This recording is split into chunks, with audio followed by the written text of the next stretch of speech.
Assalamualaikum warahmatullahi wabarakatuh. Saya Anissa Aulia dengan NPM 22752094 akan menyampaikan presentasi untuk materi sekuritas dilusian dan laba bersaham.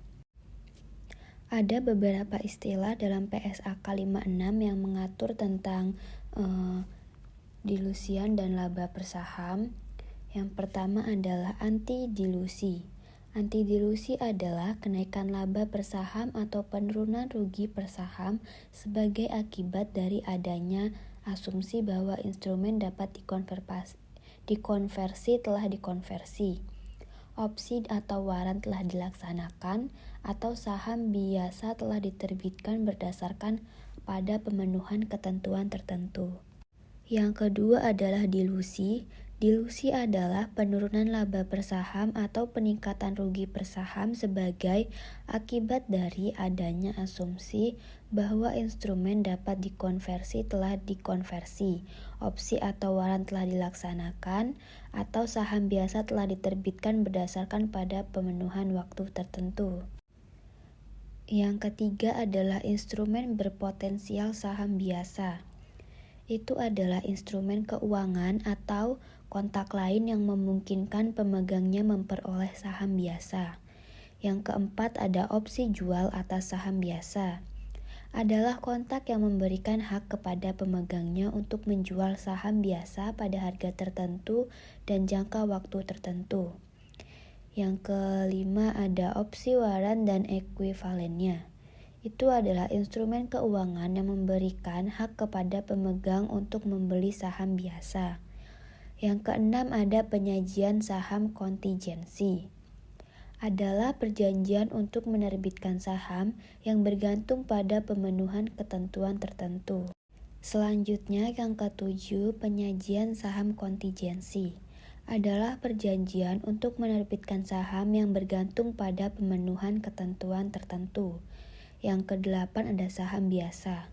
Adalah instrumen ekuitas yang merupakan subordinat dari sebuah kelompok instrumen ekuitas lain.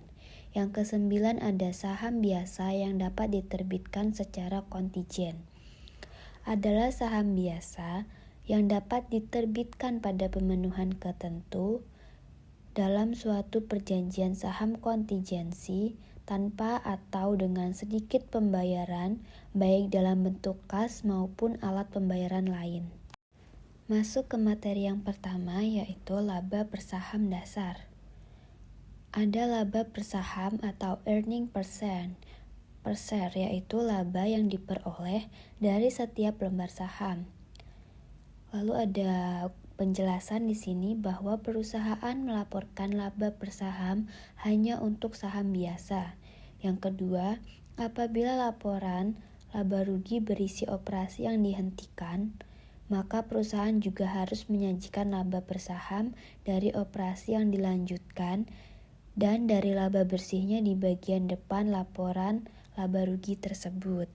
Lalu ada laporan per saham struktur ekuitas sederhana, yaitu dividen saham preference. Di sini rumusnya yaitu earning per share, net income dikurangi preference dividen dibagi dengan weighted average ordinary share outstanding. Dividen preference termasuk yang berasal dari saham preference berjenis kumulatif, baik diumumkan maupun tidak.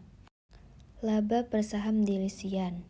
Struktur ekuitas kompleks terjadi apabila perusahaan memiliki sekuritas dapat dikonversi dan opsi waran atau hak lainnya ekuivalen, di mana pada saat konversi atau hak tersebut dilaksanakan maka akan mendilusi laba per saham. Perusahaan menyajikan laba per saham dasar maupun laba per saham dilusian. Lalu selanjutnya laba per saham dilusian. Laba per saham dilusian meliputi dampak dari seluruh potensi pendilusi saham biasa yang beredar dalam suatu periode. Rumusnya yaitu ada net income dikurangi preference dividend dibagi dengan weighted average share outstanding, dikurangi dengan impact of convertible, dikurangi dengan impact of option, warrants, and other dilution securities. Dan ada notes, perusahaan tidak perlu melaporkan laporan persaham dilusian apabila struktur ekuitas mereka bersifat anti-dilutif. Lalu selanjutnya ada sekuritas konversi. Obligasi dapat dikonversi dengan metode ini menggunakan asumsi yang pertama, konversi dilakukan pada awal periode dan memperhitungkan pajak yang terkait. Lalu faktor lainnya juga, apabila tarif konversi pada sekuritas dilusian dalam suatu periode sekuritas tersebut beredar dapat berubah-ubah, maka perusahaan menggunakan tarif konversi dilusian yang paling tersedia. Yang kedua yaitu untuk saham preferen dapat dikonversi, perusahaan tidak mengurangi dividen secara preference dari laba bersih dalam menghitungkan di pembilangnya. Mengapa? Karena dalam perhitungan laba per share diasumsikan bahwa konversi saham preference akan menggunakan saham biasa yang beredar. Lalu opsi dan waran. Mengukur dampak potensi dilutif dan dari sekuritas dapat dikonversi dengan menggunakan metode saham treasury.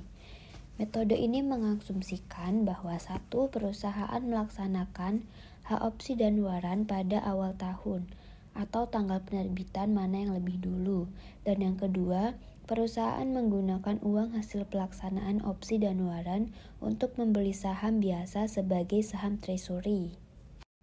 Lalu di sini ada informasi tambahan, yaitu penerbitan saham dengan syarat atau kontingensi. Saham biasa dapat diterbitkan untuk mendapatkan sedikit uang tunai atau bahkan tanpa uang tunai dengan mempertimbangkan pemenuhan kondisi khusus dalam perjanjian saham bersyarat. Lalu meninjau kembali anti-dilusian. Abaikan sekuritas anti-dilusian dalam segala perhitungan laba per share dilusian. Yang terakhir yaitu penyajian dan pengungkapan laba per share. Suatu perusahaan harus menunjukkan jumlah per lembar atas. Yang pertama, laba dari operasi dilanjutkan. Yang kedua, operasi dihentikan. Yang ketiga, laba bersih atau net income. Jumlah per lembar untuk operasi dihentikan harus disajikan di bagian depan laporan laba rugi atau di dalam catatan atas laporan keuangan. Sekian video presentasi dari saya. Apabila ada kesalahan atau kekeliruan, saya mohon maaf. Wassalamualaikum warahmatullahi wabarakatuh.